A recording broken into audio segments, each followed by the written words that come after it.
Right. So truth, right. Feels like everyone's got their own version these days. Isn't it? It's wild out there. So we're diving into Pastor J-Anthony Dargan's sermon. Okay. Fresh. Just yesterday, October 20th, he delivered this. And whoa, it got me thinking. Full text in the show notes, but we're about to break this down. Yeah, let's do it. Some serious aha moments in this one. And what's interesting is he's speaking to his congregation, sure, but this isn't just for church folks. This whole truth thing, we're all wrestling with that. Right. How do we even find it? And then what do you do with it when everybody's got their own versions? Like, what even is truth? Big questions. Big questions. And Pastor Dargan, he doesn't shy away from them. He actually weaves the date, October 20th, right into this message about urgency. Oh, interesting. Like, wake up, people. This isn't some old dusty message. Right. This is happening now. It's interesting. He connects it back to the Apostle Paul's letter to Timothy. You know, Paul's writing from prison, knowing his time's short. And he's like, Timothy, get out there. Spread the word. Be ready. Always ready. Wow. In season, out of season, right? Exactly. And Pastor Dargan's drawing a parallel there. Just like back then, the world needs to hear this, even if it's not always comfortable. Which I'm thinking might ruffle some feathers. Right. I mean, isn't there a time and place for everything? That's where that great patience and careful instruction comes in.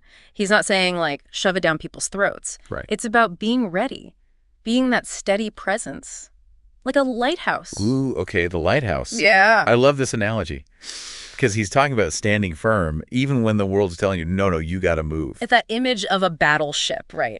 Coming up to the lighthouse and demanding it moves. And the lighthouse is just like, nope, I'm a lighthouse. It's your call. Mic drop. I love that because it is, right? It's that fixed point. Exactly. Truth doesn't move just because we want it to. No. It doesn't care about our opinions. And that feels so relevant today when, social media, everyone's got an opinion of my truth, your truth. Yeah. And he actually calls that out. Pastor Dargan, he talks about a form of godliness, but denying its power. Ooh, that's a good one. It's like you're looking the part, but where's the action? Exactly. Yeah. Talking the talk, but not walking the walk. Yeah. He's saying true faith, it's got to be more than just showing up on Sunday. You got to wrestle with this stuff, these tough questions, these truths that make you uncomfortable. And then I got to live it. And it all comes back to Paul. Yeah. Right? This guy's writing from prison. Yeah. Facing execution for what he believes. Talk about commitment. That's next level. Absolutely. And we'll dive into that more.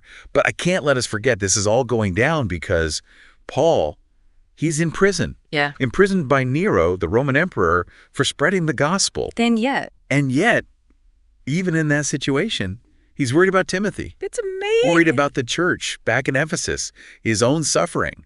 It's secondary. It's about the bigger picture. It's wild. And you know what gets me? Even in this heavy situation, you see these little flashes of Paul's humanity. Oh, yeah. He's asking Timothy to bring his cloak, scrolls, parchments.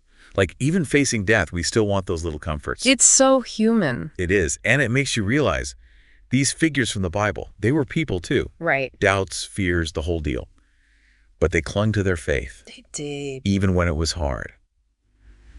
And that brings us to the core of his message. 3 key takeaways. He wants his congregation. He wants all of us to really hear this. First up, urgency. Christ is watching, and he will come again to judge the living and the dead. Wow. He's saying our time here, it's limited. Every choice we make matters. It matters. And then he uses this phrase, spiritual junk food. Okay, I like that. It made me think about how much we chase after trends, fleeting opinions, instead of searching for something deeper, something that lasts. It's like fast fashion for your soul. Right. You consume it quickly, but it doesn't nourish you. It's exactly. He's urging us to find something more substantial, something that can handle the tough times. That can weather the storm. Yes. And that something, he argues, is truth. Okay, before we get into the other 2 points, I got to pause. When he said, Christ is watching, it hit me. That accountability, even when no one's looking. What do you make of that? It really makes you think, are we living in a way we'd be proud of if someone was always watching? Right. It's easy to cut corners when no one's looking. Yeah. But Pastor Dargan's saying, no, someone is looking. And not just anyone. Exactly. And it gets to that idea of integrity, doesn't it? Living your values, even when it's tough, even when it's easier not to. It's about doing the right thing, even when no one's there to give you a pat on the back. And that actually leads us to a second point, the how. Because it's not enough to just believe, right? To just have truth tucked away in your heart. You got to be ready to share it. To actually, like he says, tear down strongholds. Whoa, tear down strongholds. Okay, break that down for me. So strongholds, in this sense, they're like those deeply ingrained beliefs people have, the things that go against faith. And he's saying we need to be prepared to challenge those, but with care. Okay, yeah. Yeah. Because you can't just roll up with a smile and a slogan and expect people to suddenly change their entire worldview. Right. It takes more than that. He's saying you need substance, you got to back up your beliefs, know what you're talking about, and that takes work. Engaging with Scripture, studying, praying. Yeah.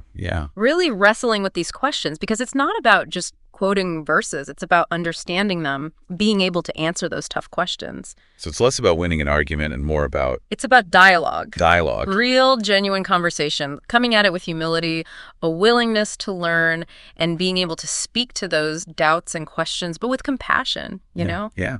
Meeting people where they are. Exactly. And that takes us to his final point, and maybe the most important one for today. Persistence. He actually quotes the Message translation of C.10 Timothy here, and it's so good. Don't ever quit. Just keep it simple. Wow. Don't ever quit. I mean, that feels especially relevant now because it's so easy to get pulled in a million directions. Yeah. To just kind of throw your hands up and be like, whatever, everyone else is doing it. Right. The world is loud, it's demanding, and sticking to your values, it takes a certain level of, stubbornness, because the truth, it's often not convenient. Right. It challenges us, makes us uncomfortable, pushes us out of our comfort zones, and it's way easier to just hang out with people who agree with us all the time. It's that whole echo chamber thing. Exactly. Yeah. But Pastor Dargan's saying, don't give in, even when it feels like no one's listening, even when you feel like you're shouting into the void. Keep going. Because even when it feels like no one's listening, even when it seems like your words aren't landing. Someone is. Someone is. And you might be that one voice, that one beacon of hope that makes all the difference. He reminds us, think about Paul, writing from that prison cell, facing death. Still going. And he's encouraging Timothy. He's encouraging us, reminding us that even in those dark moments, even when everything seems hopeless, truth, it has this incredible power. To set us free. And that freedom, that commitment to what we believe in, that's what empowers us to actually make a difference, right? Yeah. Not by forcing our views on others, but by living them out with compassion, with courage, just authenticity. Yes. It's about recognizing that we all have a part to play in this. We're all searching for truth. We might not have all the answers, but by staying true to ourselves, by having those real conversations, we're contributing to something bigger. Exactly, something bigger than ourselves. And that brings us back to that question Pastor Dargan keeps asking. Who's going to tell us? Oh, yeah. And he repeats it throughout the sermon. Like, he wants us to really sit with this. Because we can't just sit back and expect someone else to take care of truth. Right. It's all of our responsibility. He really lays that on us. He does. And he doesn't give us an easy answer, There's no 5-step plan for spreading truth. But he's definitely challenging us, saying, hey, are you going to step up, even when it's hard? Because it's easy to sit back and say, well, someone else will do it. But that's not really how this works, is it? Not at all. And that's what I find so powerful about this sermon. It's not about blind faith. It's not about dogma. It's about looking around, looking inward, and being willing to ask those hard questions, to really live it. Right. It's got to be more than just talk.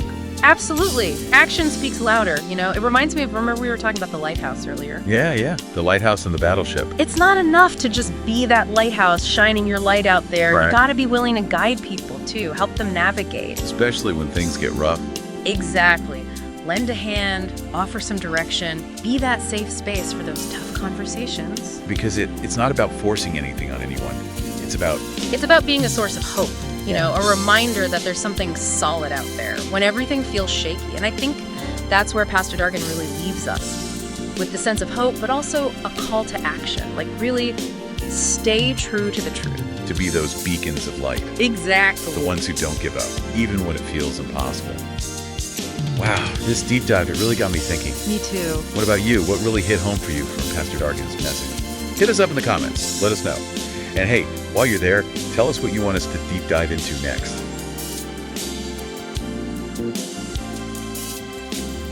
Once again, we hope you've enjoyed this podcast based on the Sunday, October 20th sermon, which is the 7th installment in the series, Who's Gonna Tell Them? It's entitled Stay True to the Truth, based on 2 Timothy chapter 4, verses 1 through 5, and preached by our very own Pastor J-Anthony Dargan. Now, if you've enjoyed it, why don't you share it? Also, be on the lookout for new episodes every Tuesday. Subscribe to our channel for alerts so that when we drop a new one, you don't miss it. We invite you to join in a live discussion about Sunday's sermon every Wednesday at 7 p.m. on our conference line. Telephone number 605-313-4831. Access code 869360. Come join us for live worship every Sunday at 10 a.m. at Congregational Church of God, located at 1889 Amsterdam Avenue between West 153rd and 154th Streets in New York, New York.